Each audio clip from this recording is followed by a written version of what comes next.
Is this the proposal you spent 3 days revising? The manila folder slapped onto the desk. I caught a glimpse of the data points I'd stayed up all night highlighting, now circled violently in red ink, the notes next to them scribbled like thorns.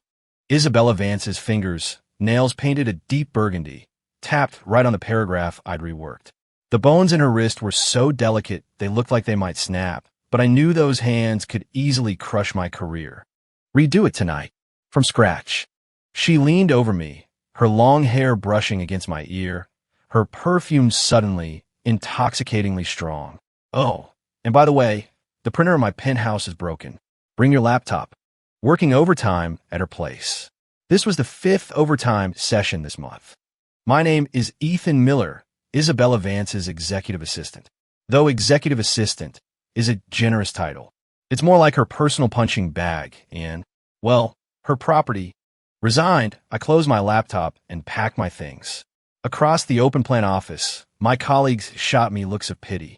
Another late night grinding at Ms. Vance's, Ethan?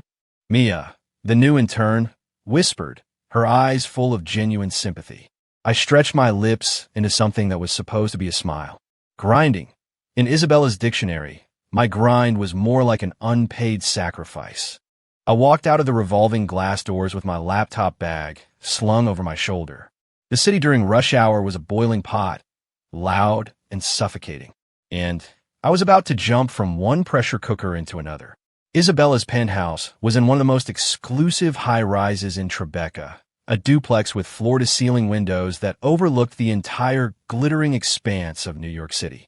I keyed in the code, a sequence I knew better than my own birthday, and the door clicked open. In the foyer, a pair of red stilettos were kicked haphazardly to the side, a stark contrast to their imperious posture during the day. The main lights in the living room were off, with only a single floor lamp casting a warm, amber glow. Isabella had already changed out of her sharp business suit.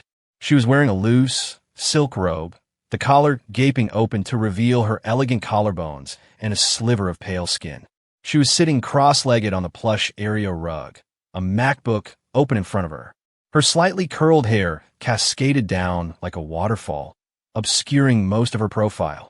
She didn't even look up when I came in. Coffee. Black. I set my laptop down and walked into the open-concept kitchen, my feet moving on autopilot. I navigated the controls of an espresso machine that probably cost more than my monthly salary. The rich aroma of coffee soon filled the air. I carried the mug over, placing it on the low table beside her. Ms. Vance. She finally deigned to lift her eyes. Those same eyes that were ruthless and decisive in the boardroom now looked hazy under the dim light. She didn't speak, just stared at me, as if appraising an object. After a long moment, she reached out with that burgundy-nailed hand. Not for the coffee, but to hook a finger around my tie. Ethan, her voice was soft, with a barely perceptible rasp. You seem to be afraid of me. My Adam's apple bobbed. I didn't dare answer. Afraid? Of course I was afraid. With a slight flick of her wrist, she pulled me down, forcing me to lean toward her. The distance between us vanished. The scent of her perfume, usually a subtle hint in the office, was now an aggressive, overwhelming force. It mingled with the clean scent of her skin after a shower, weaving an invisible net that trapped me completely. You what? She raised an eyebrow, her fingertip tracing the silk of my tie upwards until it rested on my throat, right over my pulse point. She toyed with it, her touch both cool and delicate. It felt like a spark, igniting every nerve ending in my body. I could feel my heart hammering against my ribs, the blood roaring in my ears. Ms. Vance, the proposal. I tried to remind her of the night's supposed purpose. Later, she cut me off, a playful smirk dancing on her lips. First, you're going to tell me what you're so afraid of. I looked at her face, so close to mine. That face, usually set like a mask of ice, now held a lazy, seductive charm. I'm afraid of you. I'm afraid of your volatile temper, your absolute control, and most of all, I'm afraid of these ambiguous, intoxicating games you play. But I could only say those words in my head. I'm not afraid of you, I said, trying to keep my voice steady. Oh, really? She let out a soft laugh and leaned in even closer, her warm breath ghosting across my cheek. Then why can't you look at me? The tip of her nose was almost touching mine. I could see her long, curled eyelashes like tiny fans fluttering with each breath. I couldn't maintain my composure any longer. I broke eye contact, looking away like a coward. Huh. She let out a quiet, inscrutable laugh and finally released my tie. Get to work. Don't disappoint me a second time. The sudden absence of her touch felt like a jolt. Granted a reprieve, I immediately straightened up and walked over to the large desk nearby, flipping open my laptop. Behind me, I heard the crisp clink of the ceramic mug against the glass table. I didn't dare look back. I forced all my attention onto the cold, hard data and charts on the screen. But my ears betrayed me, tuning into every sound in the living room. The rustle of her turning a page, the soft tapping of her fingers on her keyboard, her occasional impatient sigh, and then the sound of her bare feet padding across the hardwood floor, coming toward me. The footsteps stopped right behind my chair. My entire spine went rigid. The next second, a soft, warm body pressed against my back. She wrapped her arms around me from behind. My body tensed, hard as a rock. Ethan. She rested her chin on my shoulder, her voice muffled. I'm a little cold. What was this? A slap in the face, followed by a piece of candy. But this candy was laced with a lethal poison. Ms. Vance, the thermostat. I said I'm cold. She cut me off impatiently, her arms tightening around me. Don't you understand English? Her silk robe was thin. I could feel the curve of her body, her warmth seeping through my shirt. That familiar perfume enveloped me again, this time an inescapable, suffocating cloud. Don't move, she commanded, sensing my stiffness. Just like this. Let me hold you for a minute. I didn't dare move, letting her lean against me like a languid cat. The seconds ticked by, turning into minutes. My body went from rigid to slowly relaxing, and then to an uncontrollable, rising heat. I had no idea what she wanted. This ambiguous torment was 1,000 times worse than simply redoing a proposal. I read your proposal, she finally said, her voice a low murmur against my ear. The data analysis is a complete mess. The market insight is non-existent. Ethan, is this the best you can do after 3 years with me? The same old criticisms, but this time, because of how closely we were pressed together, the harsh words sounded almost like a lover's whisper. I'm sorry, Ms. Vance. Is I'm sorry the only thing you know how to say? She chuckled softly by my ear. I don't want your apology. Then what do you want? I asked instinctively. She didn't answer right away. She let go with one hand, only to take mine, which was resting on the mouse. She laced her fingers through mine. Her hand was cool, mine was burning hot. I want. She drew out the words, her other hand slipping mischievously under the hem of my dress shirt, her fingertips tracing light patterns on the skin of my abdomen. A violent shiver racked my body, like a jolt of electricity. I want a partner who can keep up with me. Her cool fingertips were starting fires all over my heated skin. Someone who understands what I mean the second I say it. Her hand began to move slowly upward. My breathing became ragged. Isabella, don't. My voice trembled uncontrollably. Don't what? She asked, feigning innocence, her voice laced with amusement. I thought you weren't afraid of me. Her hand came to a stop over my heart. Through the thin fabric of my shirt, I could feel her palm resting against its frantic, runaway beat. Listen to that, she said, as if she'd discovered a fascinating new toy. It's beating so fast. Your body is much more honest than your mouth, Ethan. I closed my eyes, feeling like a bowstring pulled to its breaking point. Isabella.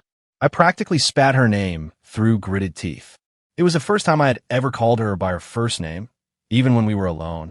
She seemed to freeze for a second. The arms around me tightened. Getting bold, are we? Her tone was unreadable. What the hell do you want from me? I threw caution to the wind, twisting my head to stare her down.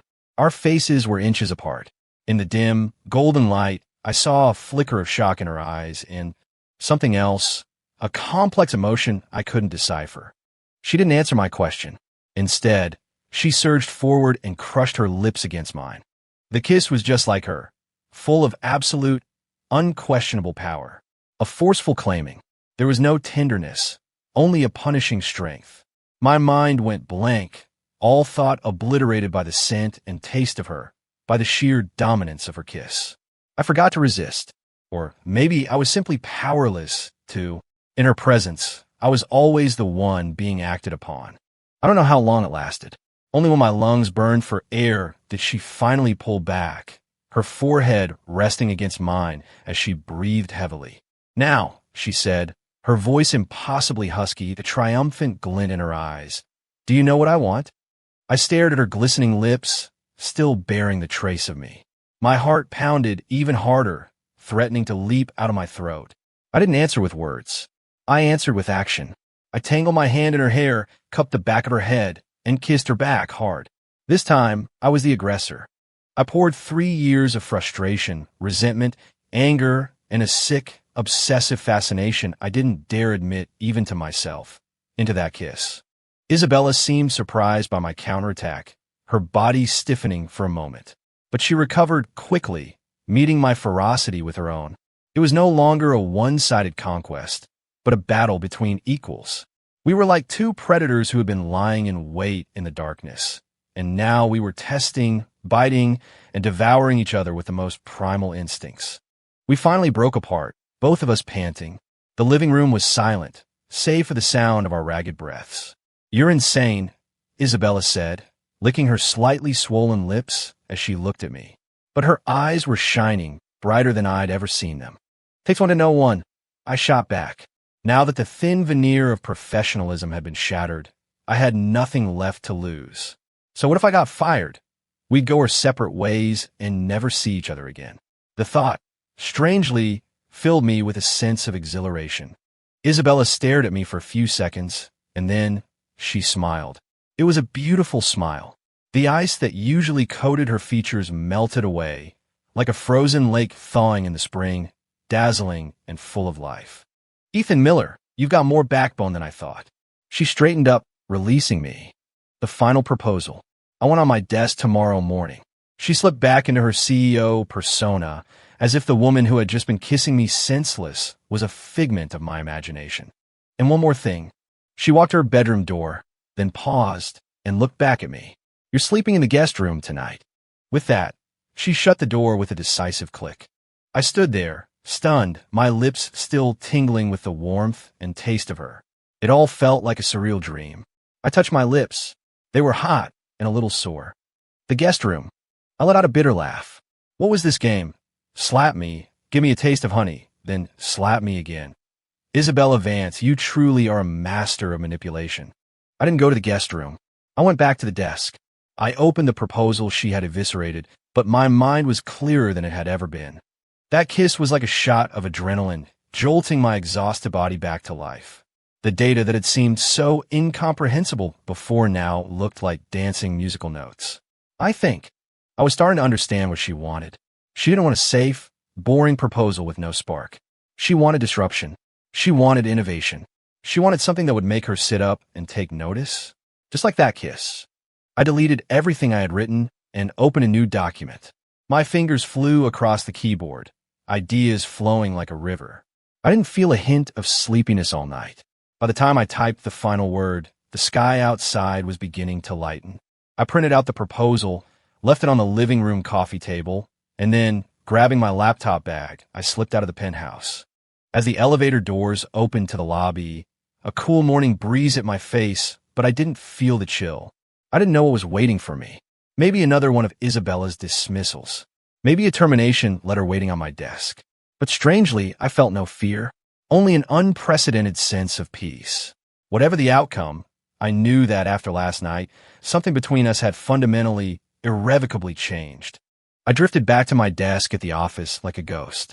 After a sleepless night, my eyes were shot with red, but my mind was buzzing with an electric energy. As my coworkers trickled in, they saw the state I was in and gave me knowing looks. "Take it easy, Ethan. Gotta look after your health." Seriously, Ms. Vance is relentless. She's trying to work you to death. I just smiled, offering no explanation.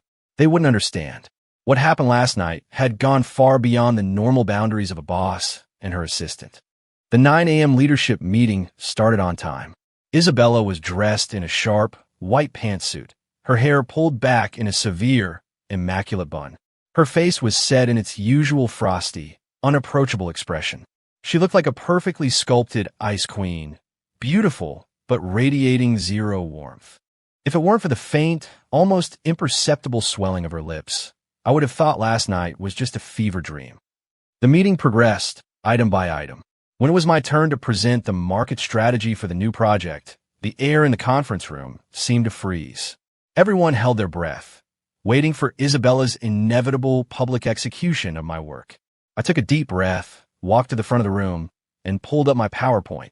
Regarding the market entry point for the Stardust Initiative, my previous approach was flawed. We shouldn't be marketing this as a simple tech product. Instead, we should. I began to lay out my new vision.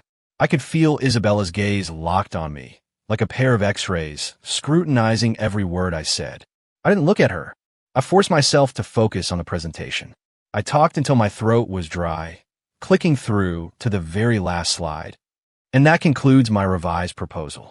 I welcome any feedback from Ms. Vance and the board. I gave a slight nod, then stood tall, finally meeting her gaze. The room was dead silent. All eyes were on Isabella, awaiting her verdict. She didn't speak immediately. She leaned back in her chair, her long fingers tapping a slow, deliberate rhythm on the polished mahogany table. The tap, tap, tap sounded like a drumbeat against everyone's heart. After what felt like an eternity, she spoke. Interesting idea. Those two words made the entire room gasp. I saw Director Matthews from the project department nearly drop his pen in shock. Hearing interesting from Isabella Vance was rarer than winning the lottery. However, her tone shifted. The execution plan is still sloppy. You've overlooked a lot of the details. Of course, I knew she wouldn't let me off that easily. My office. 3 p.m. We'll go through it again, she commanded, her tone leaving no room for argument. Yes, Ms. Vance, I nodded. Meeting adjourned. She stood up and walked out of the conference room without a backward glance. Only when the sound of her heels faded down the hallway did the room thaw, erupting in hushed whispers. Oh my God, did you hear that? Ms. Vance actually praised him. Did hell freeze over? Is that the same Ice Queen we know and fear? Ethan, you magnificent bastard. What kind of magic potion did you give her? I ignored their chatter, quietly packed my laptop, and returned to my desk. Magic potion. If that chaotic, out-of-control kiss counted, then I guess I did. At 3 o'clock sharp, I knocked on the door to the CEO's office. Enter. The same cool, distant voice. I pushed the door open. Isabella was sitting behind her massive desk, head down, reading a document. Sunlight streamed through the blinds, casting striped shadows across her, softening her severe silhouette. Ms. Vance. She looked up, her eyes landing on me. Sit. She gestured to the chair opposite her. I sat. The proposal. She held out her hand. I passed her the detailed, printed version. She took it and began to flip through, page by page, her focus absolute. The office was quiet, the only sound the rustle of paper. I sat there, watching her focus profile, a sense of unreality washing over me. This woman, sometimes she was a demon, sometimes a siren, and now she was like a meticulous artisan. Which one was the real her?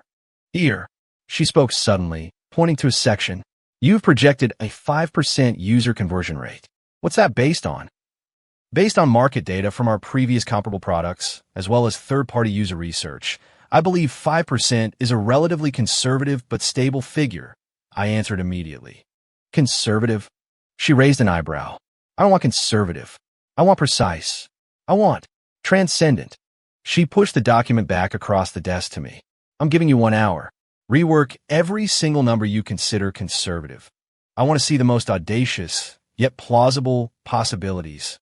1 hour? I was taken aback. That was at least half a day's worth of work. Is that a problem? She looked at me, a challenge glinting in her eyes. I looked into those eyes and was suddenly reminded of the night before. She had looked at me with that same expression, asking if I was afraid of her. I took a deep breath and shook my head. No problem. Good. She nodded, satisfied. You can use the computer over there. She pointed to a smaller desk in the corner. That was where she usually handled her personal affairs. I didn't overthink it. I walked over, sat down, and got to work. Time ticked by as I immersed myself in a world of numbers and projections. When I finally finished the last calculation and looked up, I realized the sky outside had grown dark. The office lights were off, the only illumination coming from my monitor and the lamp on her desk. At some point, Isabella had come to stand behind me. I turned my head and almost bumped right into her. Ms. Vance, are you done? Her voice was close, warm, and tinged with a lazy drawl. Yes. She didn't look at the screen. Instead, she leaned down, bracing her hands on the desk on either side of me, trapping me between the chair and her body. That familiar posture again. That familiar scent. My heart, predictably, began a race. Ethan, she looked at me, her eyes burning with intensity. You seem to enjoy a challenge. You're the one who gives me the challenges, I said, stating a simple fact. Am I? She let out a soft laugh and reached out, gently tapping a finger against my lips. Just like last night. A cool touch that could start a wildfire. Then how about this challenge? Do you like it? Her voice was like a hook, tugging at my soul with every word. I didn't speak, just held her gaze. The office door wasn't locked. Someone could knock, could walk in at any moment. The thrill of it, this dance on the edge of a cliff, made my mouth go dry. Why so quiet? She seemed pleased by my reaction, the smile on her lips deepening. Back in the office, and you're afraid of me again? Ms. Vance, I caught her wandering hand, my voice turning husky. Aren't you afraid someone will see? Afraid of what? She shrugged nonchalantly. I own this company. Such a simple, powerful statement. I own this company. That was Isabella Vance. Always so dominant, so fearless. And even if someone saw, so what? She leaned close to my ear, her voice a whisper only I could hear. Worst case, they can say I'm sleeping with my executive assistant. She enunciated the words sleeping with particular emphasis. Her warm breath tickled my ear, sending shivers down my spine. My ear was definitely bright red. I couldn't take it anymore. I shot to my feet. The movement was so abrupt that I knocked the chair over. It crashed to the floor with a loud bang. Isabella was startled, but she quickly composed herself, an amused expression on her face. I backed her against the wall, planting my hands on either side of her head, caging her in. Isabella. I said her name again. She tilted her chin up, meeting my gaze without a trace of fear. Do you think this is fun? I stared into her eyes, asking each word slowly and deliberately. Yes, I do, she admitted without hesitation. Watching you, want to fight back, but not daring to. It's very entertaining. This woman, I almost laughed out of sheer frustration. And you think I still don't dare? I lower my head and crush my lips to hers. This time, it was rougher, more frantic than the night before. I was trying to prove something, to unleash something. Outside the door was the busy hallway. Inside the door were two people, tangled together, kissing with a desperate, frantic energy. It was thrilling, dangerous, and fatally attractive. Isabella's response was even more heated than mine. Her hands gripped the back of my shirt, her nails digging into my skin. Just as we were lost in the moment, a sharp knock came at the office door. Knock, knock, knock. Ms. Vance, are you in there? It was her secretary. Our bodies froze in unison. The secretary's voice was a bucket of ice water, drenching us from head to toe. Clarity hit me like a physical blow. I shoved Isabella away, stumbling back a few steps, my heart tried to hammer its way out of my chest. Isabella, caught off guard by the sudden interruption, looked flustered. She leaned against the wall for support, her chest heaving, her cheeks flushed a deep crimson. She quickly smoothed down her clothes and hair, took a deep breath, and called out, her voice remarkably steady. What is it? Still, I could hear the slight tremor, the hoarseness she couldn't completely hide. Ms. Vance, Mr. Hayes from the Hayes Corporation is here. He says he has an appointment with you. The secretary reported from the other side of the door. Mr. Hayes? Preston Hayes? I frowned. I'd heard the name. The sole heir to another one of the city's corporate giants, a notorious playboy who had recently been pursuing Isabella with relentless determination. Isabella's expression darkened. I don't have an appointment with him today, she said, her voice turning cold. Tell him to leave. But Mr. Hayes said he arranged it with Chairman Vance. The secretary stammered, clearly in a difficult position. Chairman Vance, Isabella's father. Isabella's face grew even colder. She closed her eyes for a moment, and when she opened them, her usual composure had returned. I understand. Have him wait for me in the conference room. Of course, Ms. Vance. The secretary's footsteps faded down the hall. Silence returned to the office. But the charged, ambiguous atmosphere had vanished, replaced by a thick, suffocating awkwardness. I stood rooted to the spot, not knowing what to do with my hands, my feet, my entire existence. That moment had been too insane, too far over the line. You. Isabella finally spoke, her eyes fixed on the cuffs of her blouse as she adjusted them. You can go home for today. The proposal. We'll talk about it tomorrow. She cut me off, a clear note of irritation in her voice. I looked at her tense profile and knew her mood was foul. Okay. I gathered my things and practically fled from her office. As I passed the glass-walled conference room, I couldn't help but glance inside. A man in a flashy pink suit was sprawled on the sofa, legs crossed, casually flicking a Zippo lighter open and shut. He was undeniably handsome, with a roguish glint in his eyes, but his arrogant posture made him instantly unlikable. He must have sensed my gaze because he looked up and gave me a smug, challenging smirk. I dropped my eyes and walked faster toward the elevators. As the doors slid shut, I saw my own reflection in the polished steel. I was a mess. My shirt was wrinkled, and my lips were visibly swollen. Anyone with eyes could guess what had just happened. A bitter, self-deprecating smile touched my lips. Ethan, what are you even hoping for? That she'll choose you over the socially and financially suitable Preston Hayes? Stop dreaming. This is just a dangerous game, and she's the one making all the rules. When the game is over, it's your job to get off the board. I went back to my small rental apartment that night and didn't sleep a wink. My mind kept replaying that out-of-control scene in the office and the cold, dismissive look in Isabella's eyes at the end. The next day, I went to work with dark circles under my eyes, fully prepared to be ignored, or worse, reassigned to a different department. But Isabella never called for me. In fact, she never even came to the office. I messaged her secretary, who simply replied that Ms. Vance had taken a personal day. A personal day? In all the years I'd known her, Isabella Vance, the ultimate workaholic, had never taken a day off. She came in with fevers, with migraines, with anything short of a mortal wound. This was completely out of character. A bad feeling started to creep into my gut. Late that afternoon, as I was packing up to leave, my phone rang. It was an unknown number. I hesitated for a second, then answered. Hello, Ethan. It was Isabella's voice. She sounded exhausted, and her voice was thick and heavy, like she'd been crying. My heart clenched. Isabella, what's wrong? Where are you? I'm at Obsidian, that bar downtown. Can you come get me? Her voice was low, almost pleading.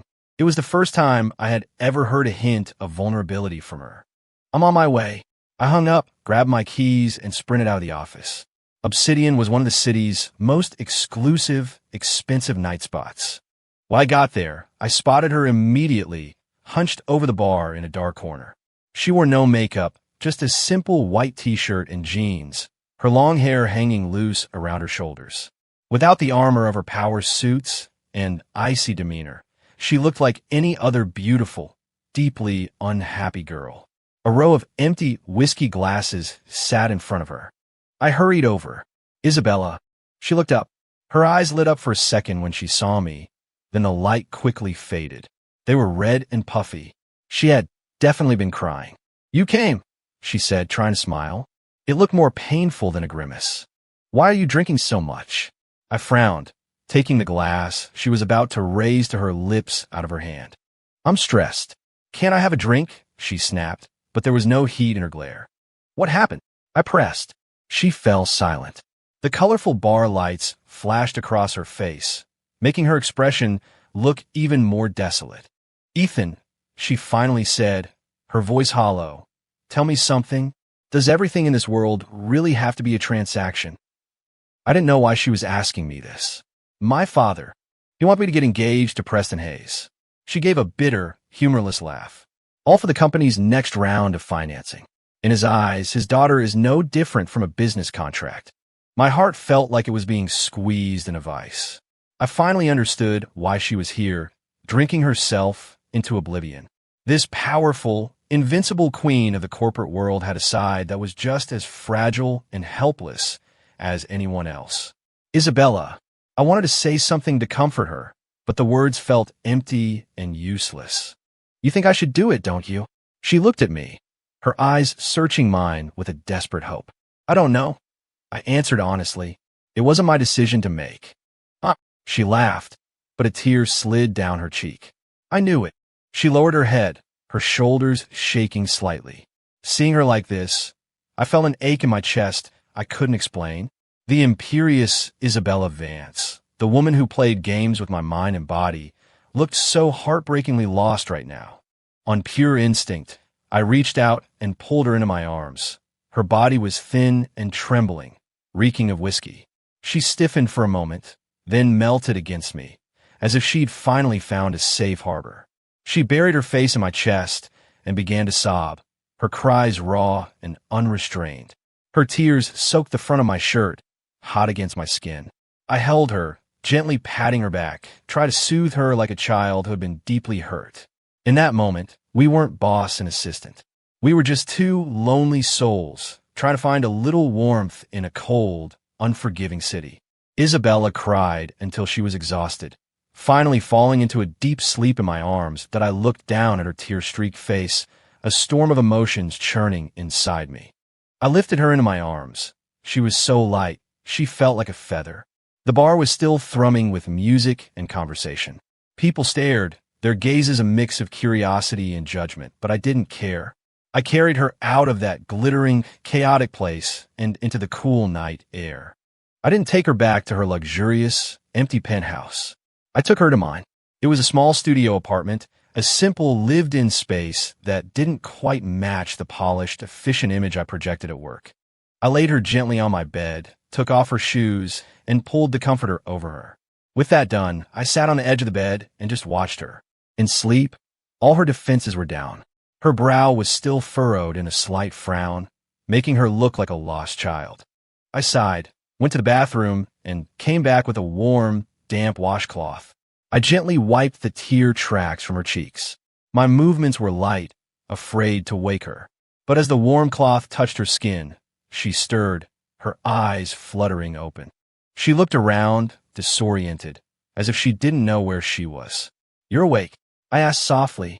She looked at me, then at the unfamiliar room, and recognition slowly dawned in her eyes. "Is this your apartment?" "Yeah."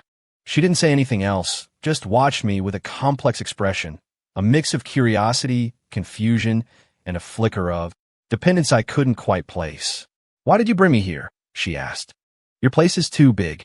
It must get lonely," I said, the words slipping out before I could stop them. I was surprised I'd said it. Isabella looked surprised, too. She stared at me, and I saw something in her eyes begin to soften, to melt. "Ethan," she suddenly held out her hand to me. "Help me up." I took her hand and pulled her to her feet. She was steady, but she didn't let go. "I'm hungry," she said, looking at me. It was a statement, but it sounded almost like a plea. I had never seen this side of Isabella. My heart, against all better judgment, melted completely. "What do you want to eat?" "Pasta." "Okay, wait here." I went into my small kitchen, pulled eggs, cheese, and pepper from the fridge, and started making the simplest dish I knew. Cacio e pepe? Behind me, Isabella leaned against the doorframe, watching me in silence.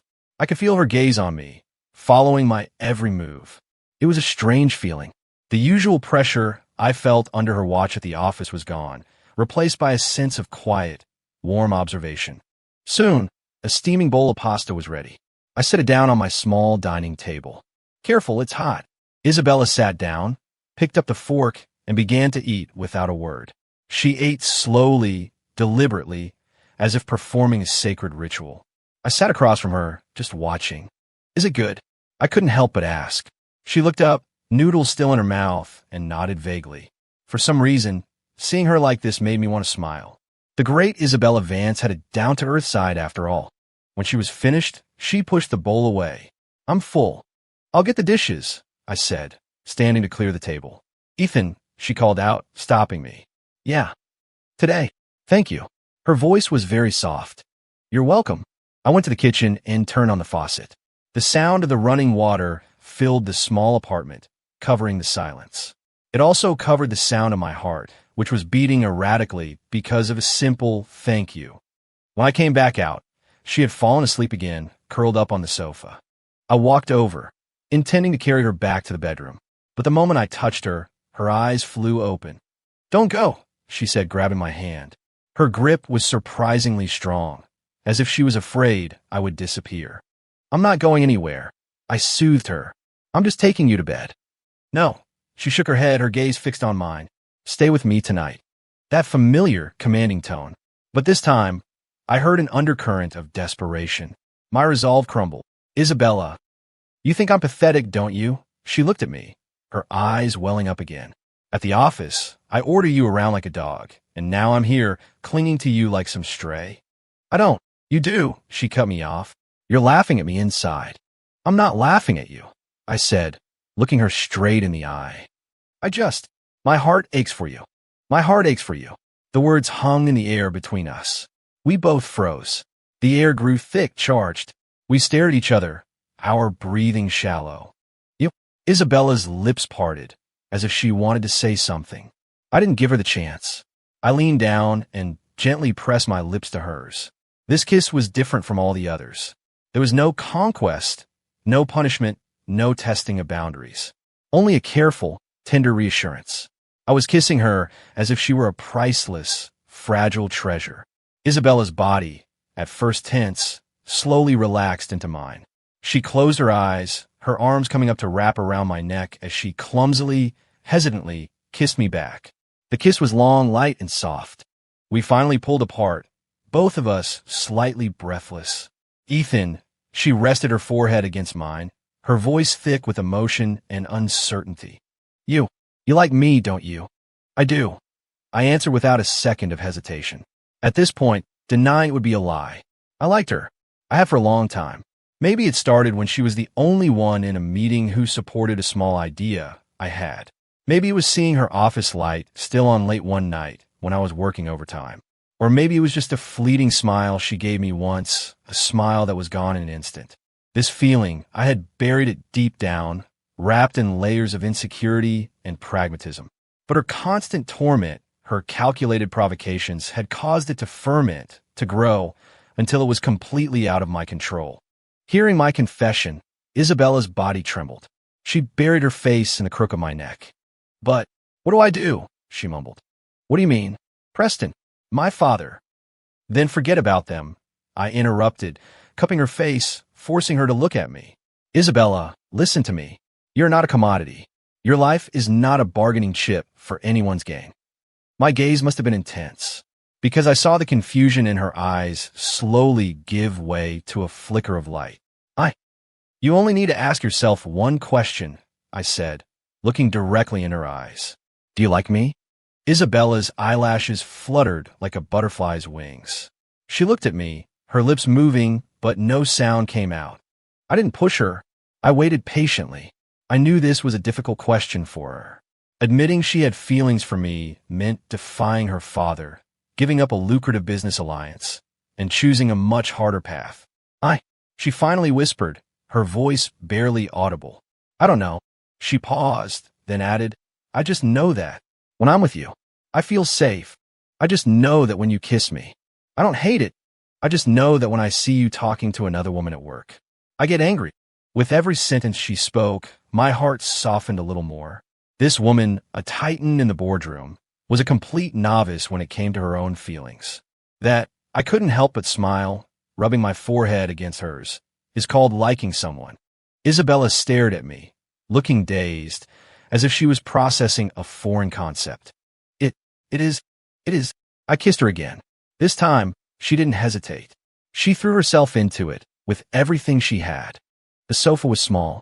We held each other tightly, as if trying to merge into one person. Clothes were shed in a tangle of limbs. As my hand stroked the smooth skin of her back, she whispered in my ear, her voice a possessive, breathless decree. "Ethan, from now on, you're mine.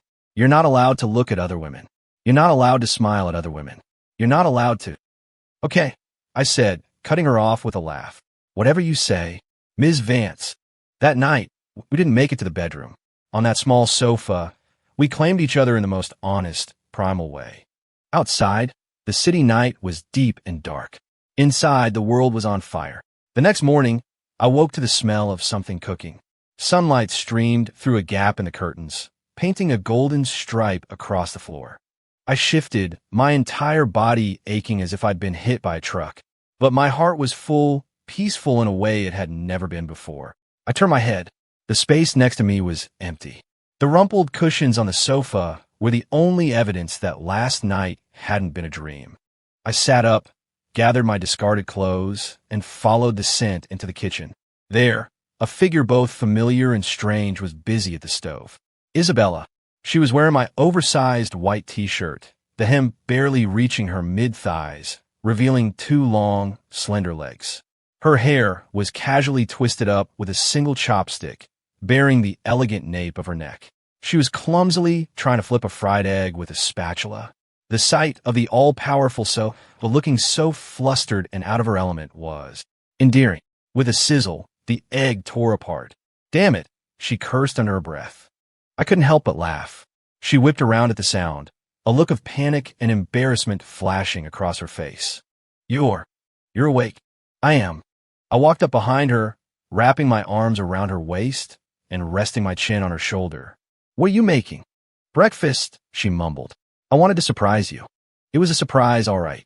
I looked at the blackened, mangled thing in the pan, then at the smudge of oil on her cheek, and I was filled with an overwhelming sense of affection. "I'm very surprised," I said, kissing her cheek. "So surprised I'm about to starve to death." "You," she half laughed, half scolded, nudging me with her elbow. "Let me." I took the spatula from her hand. Her Majesty should go wait at the dining table. She snorted, but didn't move, just leaned back against me, watching as I scraped her dark matter creation out of the pan. "Ethan." "Last night." She hesitated, then asked, "You don't regret it, do you?" I turned off the stove and turned to face her. "Regret what?" I cupped her face in my hands, looking her straight in the eye. "Regret finally being with the woman I've been in love with for years." Isabella's eyes instantly welled up. "Years." I nodded. "Longer than you think." I didn't tell her that it had started back when I was just an intern, when I saw her on stage at the annual company gala in a stunning evening gown, commanding the entire room. She had been so radiant, so completely out of my league. She was a star in the heavens. I was just dust on the ground. I never imagined that one day, that star would fall into my arms. Isabella didn't say anything else. She just wrapped her arms around me and held on tight. I could feel her body trembling slightly. This woman, who seemed so indestructible, was so desperately in need of security. "Isabella." I held her close and whispered, "I'm here now." "I know." She mumbled into my chest, her voice thick. That morning, we ate a late but incredibly warm breakfast. The eggs were still a bit burnt, but we savored every bite. After we ate, Isabella got a call from her secretary. When she hung up, her expression was grave. "Something urgent came up at the office. I have to go. I'll drive you." "No." She shook her head. I don't want anyone to know about us yet." I understood her concern. The gap in our status was enormous. If our relationship came out, the fallout for her and for the company would be significant. "Okay," I nodded. "Be careful." "I will." She walked to the door and put her shoes on. Just before she left, she turned back, stood on her toes, and gave me a quick, firm kiss. "Come to my place tonight." The same commanding tone, but this time, it sent a jolt of pure happiness through me. "Yes, Miss Vance." She smiled, then turned and left, her posture once again that of a proud, confident queen. I stared at the closed door for a long time, a wide grin on my face. This felt like a dream. That afternoon, after finishing my work, I drove to Isabella's penthouse. The same familiar key code, the same elegant foyer. But this time, I felt completely different.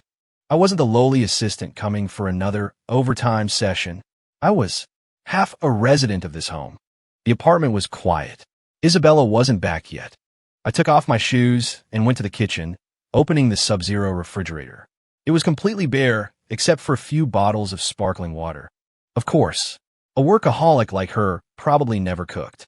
I decided then and there that I would fill this empty home and her empty stomach with good food. I went down to the gourmet market nearby and bought bags full of groceries.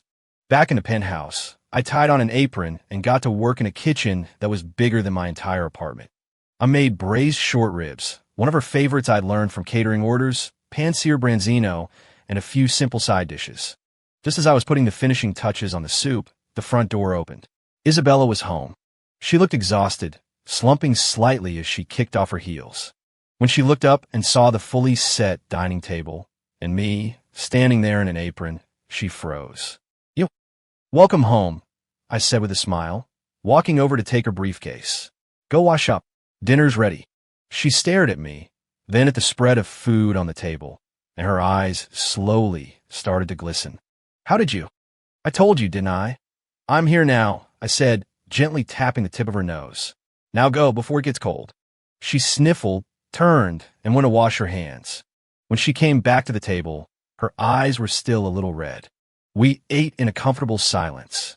Isabella ate slowly, thoughtfully, savoring each bite. Halfway through the meal, she put down her fork and looked at me. "Ethan, yeah, I fought with my father today." My stomach tightened. I told him I'm not getting engaged to Preston Hayes. "And how did he take it?" "He was furious," she said with a humorless smile. "He said if I break the engagement, he'll strip me of all my executive powers and throw me out of the company." I hadn't expected her father to be so ruthless. I told him to do it," she said, looking at me, her eyes shining with a fierce, newfound determination. "This CEO title, if it cost me my life to keep it, then I don't want it." I stared at her, stunned. I couldn't believe she would go this far for me, to give up the career she had fought for, the empire she had built. "Isabella, you think I'm crazy, don't you?" she asked. I shook my head. "No, I think you're a total badass." I stood up, walked around the table, and pulled her into a tight embrace. "But you don't have to do this," I said. "This company is your life's work. You can't just give it up." "Then what do we do?" She leaned against me, her voice laced with uncertainty. "My father, he doesn't make idle threats." "Then we'll show him," I said, stroking her hair. "We'll show him just how capable the man you chose is. We'll show him that without the Hayes family, you and I can take this company to even greater heights." Isabella pulled back and looked up at me. Yes, me," I said, my gaze unwavering, filled with a confidence I'd never felt before. "From this day on, I'm not just your assistant. I'm your partner. And together, we're going to win this war." Isabella looked at me, at the fire burning in my eyes, and she smiled. A brilliant, relieved smile. "Okay," she said. "My partner." That night, we didn't talk about business anymore. We curled up on the sofa like a normal couple and watched a cheesy rom-com. I don't remember a single thing about the movie. I just remember the feeling of her head on my shoulder, the soft scent of her hair. I just remember that we kept kissing, starting off as gentle explorations and escalating until we couldn't control ourselves. By the time the credits rolled, we were on the floor on the rug. "Ethan," she whispered in the dark, her eyes hazy and hot. "More. This woman, always so direct, so honest." I lowered my head and captured her lips. "As you wish, my queen." That night, the lights of the city became the backdrop to our love story. We proved to each other, with our bodies and our souls, that we had made the right choice. 7 after that night, our relationship entered a strange, clandestine phase.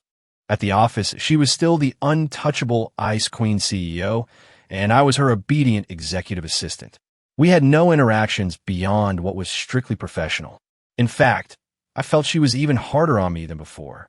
In meetings, she would mercilessly pick apart the tiniest flaws in my proposals. She would make me redo an entire report overnight because of a single misplaced comma. My colleagues' pity for me deepened into a kind of morbid awe. "Ethan, did you do something to piss off Ms. Vance? She seems to be targeting you lately. Seriously, this is brutal. It's like she's trying to break you." I could only offer a weary smile. They had no idea. This was just our own secret language, our bizarre form of foreplay. The harder she abused me during the day, the more ardently she would make it up to me at night. She would try to cook me dinner, dishes that were often clumsy, but always made with care. She would draw me a bath, sprinkling rose petals in the water, and then massage the tension from my shoulders like a devoted kitten. And most of all, we would end up in her enormous bed or in any other corner of the penthouse, tangled together in a desperate, passionate embrace. It was as if she needed to physically repay every debt she had accrued during the day. Her possessiveness grew stronger, too.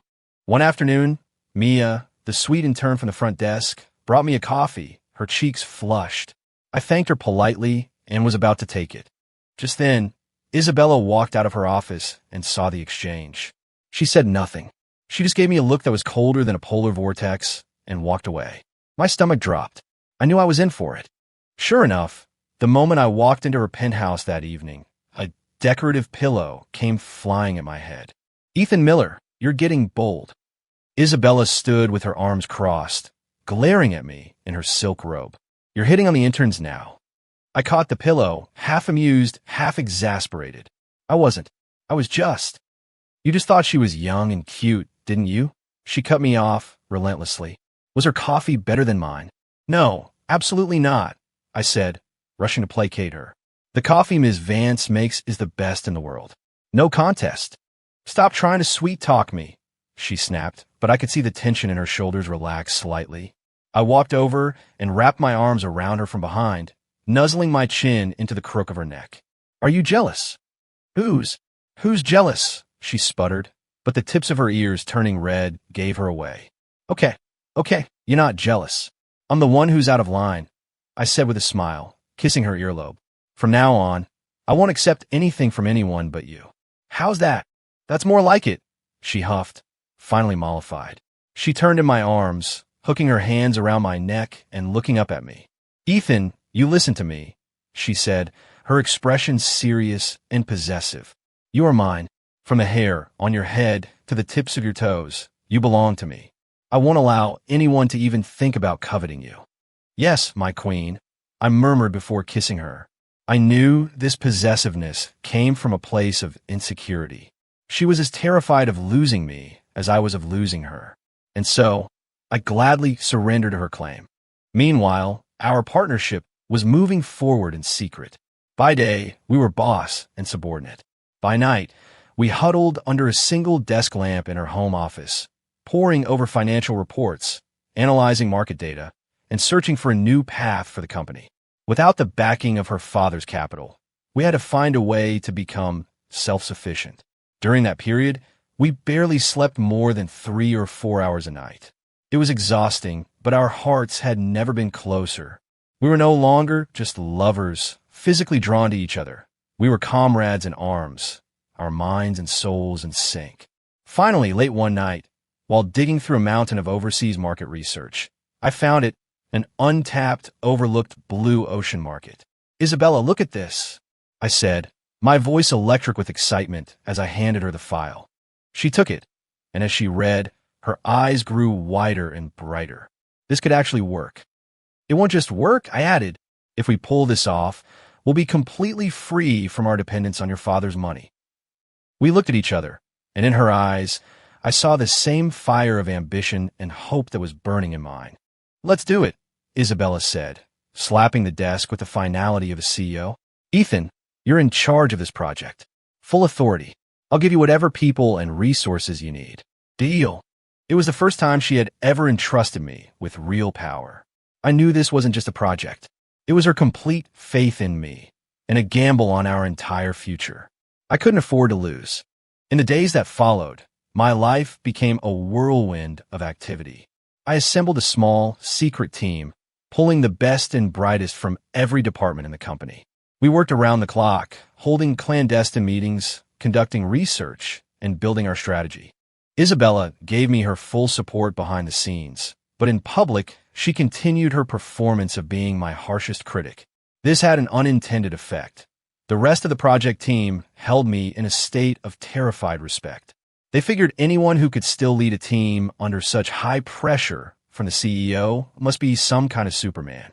I could only laugh to myself. It wasn't high pressure. It was her unique way of pushing me forward, of showing her love. Of course, there were dissonant notes. Preston Hayes. He hadn't given up after Isabella rejected him. He began showing up at the office frequently, under the guise of being a special inspector appointed by the chairman, sticking his nose into every aspect of the business. He was particularly hostile toward my new project, creating obstacles at every turn. Mr. Miller, don't you think the budget for this little project of yours is a bit ambitious? Surely you're aware of the company's current financial situation. This market research looks like something you pulled out of thin air. There's no substance here. I'd advise you to scrap this whole fantasy before you waste any more of the company's resources. Every time he showed up, he would belittle me in front of my team. They were all furious, but didn't dare speak up. I remained calm. I knew that his aggression was a sign of his own insecurity, and it proved that we were on the right track. I never engaged him directly. I simply countered his accusations with hard data and meticulously prepared reports. Until one day, he went too far in a team meeting, resorting to personal attacks. Miller, don't think I don't know what you're doing. You're just using this project to suck up to Isabella, try to get in her good graces. Let me tell you something. A stray dog can't turn into a prince. Isabella is not for someone like you. The entire room fell silent. Everyone stared, first at him, then at me, their faces a mask of shock. Before I could say a word, crack, the sound was sharp and violent. Isabella was on her feet. She had just slammed a thick binder down on the conference table. Preston, she said, her voice so cold it could have frozen lava. Listen to me very carefully. She walked over to my side, and in front of everyone, she reached out and took my hand, her grip firm and unwavering. First, Ethan is not my subordinate.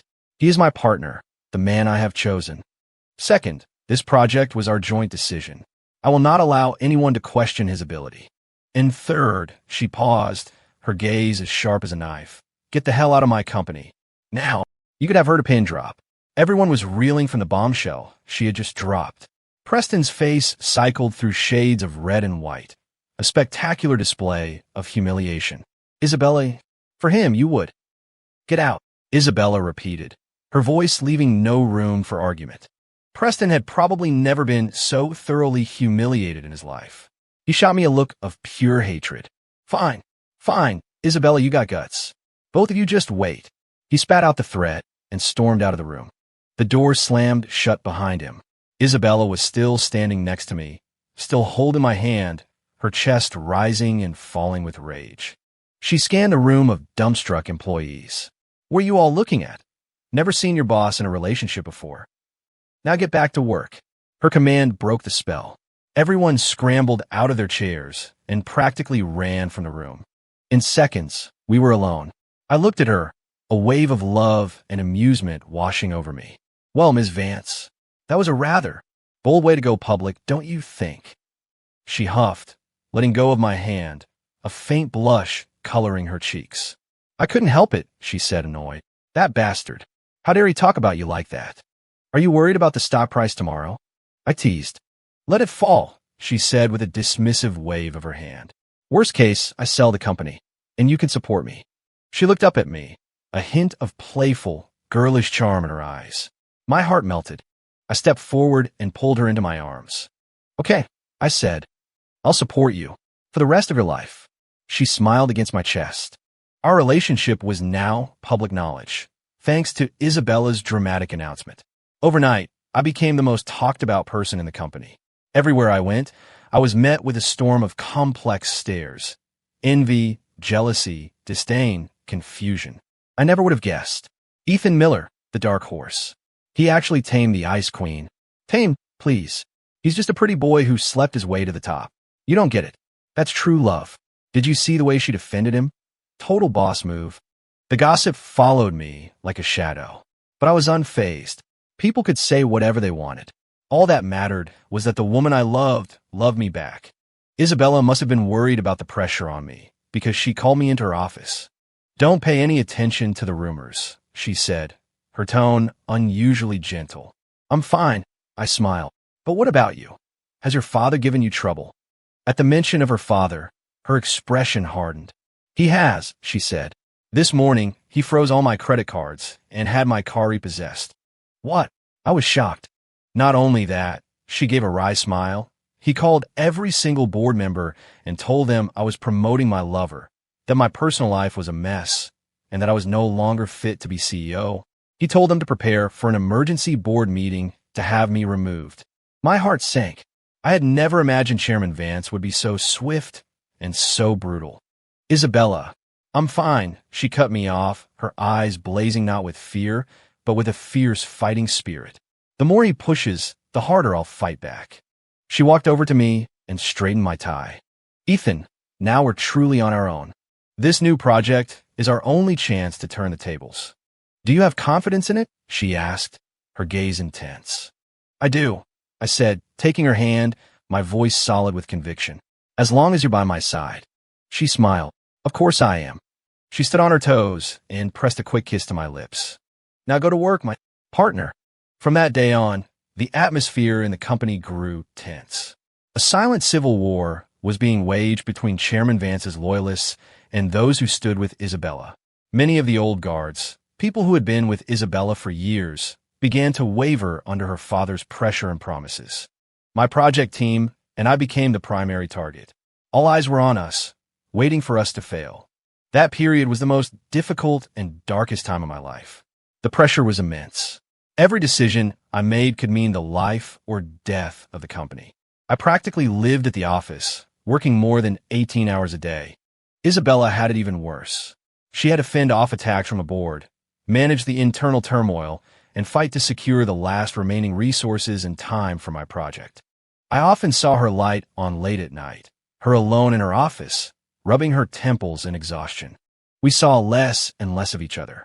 Even though we were in the same building, we would often go a whole day without speaking. Our only moments of connection were late at night, when she would come home to her penthouse, see the light on in her study, and come in to give me a tired hug from behind. Still awake? Almost done. Don't work too hard. You too. Those few words were the only comfort we could offer each other. We were like two wounded animals, huddled together in a storm, sharing our warmth to keep from being swept away. Finally, against all odds and in the face of widespread doubt, our new product was complete. The launch event was set for a month later. This was our final stand. If we succeeded, we would soar, completely turning the tide. If we failed, we would lose everything. In the days leading up to the launch, I practically moved into the office. I reviewed the presentation hundreds of times, running through my speech over and over. I was so nervous I couldn't eat. The night before the launch, Isabella came to my office. She brought me a container of food. Eat something, she said. You haven't had a proper meal in 2 days. I looked at her. She had lost weight. Her face was thinner, and her eyes were bloodshot. A sharp pain lanced through my heart. Isabella, I said, putting my work aside and pulling her into a chair. I'm sorry. Sorry for what? For making you go through all this with me. If it weren't for me, she would still be the untouchable queen, free from all this turmoil. Isabella shook her head. She reached out and caressed my face. Ethan, this isn't suffering, she said. Fighting this battle alongside you is the most exciting, most fulfilling thing I have ever done in my life. I have never felt so truly alive. She looked at me and smiled. Don't be nervous tomorrow. I believe in you. Just be the same man who pitched me that first revised proposal. Stand on that stage with confidence and tell the world what we've created. I'll handle the rest. Her words were a warm current, washing away all my anxiety and fear. I nodded a deep, firm nod. Okay. That night, I didn't go back to work. Isabella pulled me into the small private lounge attached to her office. On that narrow cot, she made love to me with a fierce, desperate passion. It was as if she was trying to pour her own strength and courage into me. As if she was reminding us both that no matter what happened tomorrow, we would always have each other. Ethan, she gasped my name over and over again into my ear. I want you to remember me. Remember that no matter what happens, Isabella Vance is your woman. How could I ever forget? I would remember always. On the day of the launch, the auditorium was packed. Reporters from every major publication, our industry competitors, and all the board members who were waiting for us to fail. They were all there. Chairman Vance was there, too, sitting front and center, his face a mask of cold indifference. Preston Hayes sat next to him, a gloating, smug look on his face. Backstage, my palms were sweating. Isabella came over and took my hand. Her hand was ice cold. I knew she was even more nervous than I was. Don't be scared, she said, giving me a small smile. I'll be right there, watching you. I took a deep breath and nodded. The stage lights came up, and I walked out. Standing at the center of the stage, looking out at the sea of faces, my mind went blank for a second. Instinctively, I searched the crowd for Isabella. She was sitting in a corner of the front row, dressed in an understated black suit. But her gaze was a spotlight, cutting through the entire audience to land directly on me. Her eyes were filled with encouragement, with trust, with love. My heart settled. I gave her a tiny, almost imperceptible smile. Then I turned to the audience and began my presentation. I didn't use flashy jargon or paint grandiose, empty visions of the future. I spoke in simple, honest terms about our product, about the real-world problems it could solve, and the change it could bring. I spoke for an entire hour. When I finished my last sentence and bowed to the audience, the hall was completely silent. Everyone seemed stunned by what they had just seen and heard. Then, after a few seconds of silence, the applause started. It began with a few scattered claps, and then more and more people rose to their feet, clapping thunderously. The reporters were snapping pictures with a frenzied energy. I saw investors who had been skeptical of us now looking excited, animated. I even saw a crack in Chairman Vance's icy facade. His expression was one of pure shock and disbelief. Only Preston Hayes looked like he had swallowed something foul, his face pale and tight. I had done it. We had done it. I stood on the stage, looking out at the cheering crowd, and my eyes began to burn. I looked back at Isabella. She was on her feet too, smiling at me through her tears. In that moment, I knew that all the hardship, all the pain had been worth it. After the launch, orders for our new product flooded in. The next day, our company's stock shot up, hitting the limit-up ceiling at the opening bell. Everyone knew that Isabella's gamble had paid off. She had not only secured her position, but had also steered the company into a new, incredibly promising future. And I, Ethan Miller, went from being the subject of malicious gossip to the industry's newest legendary innovator. At the next board meeting, Chairman Vance didn't mention removing Isabella. He looked at me, his expression a complex mix of admiration and resentment, which finally settled into a weary sigh. "Isabella, you've grown up." That was all he said. I knew what it meant. It was his tacit approval of our relationship. The war was finally over. That night, the company threw a huge victory party. Everyone was ecstatic, celebrating the win. As the man of the hour, I was forced to drink more than my share of champagne. Halfway through the party, I slipped out to the hotel's rooftop terrace for some fresh air. The cool night wind felt good on my face. I heard the sound of heels clicking on the pavement behind me. I didn't have to turn around to know who it was. "What are you doing, hiding up here all alone?" Isabella asked, handing me a bottle of water. "It was getting loud," I said with a smile. "Really?" She leaned against the railing, looking out at the glittering city skyline. "I think it's been a while since we had a reason to be this loud." We stood there side by side, in a comfortable silence, enjoying the peace after the storm. "Ethan," she said after a long while. Thank you. Thank you again." I turned to look at her. "This time is different," she said. "Thank you for not disappointing me. And thank you for showing me a different kind of world. A world where there's love and dreams and a partner to fight alongside." She looked at me, her eyes shining like they were filled with stars.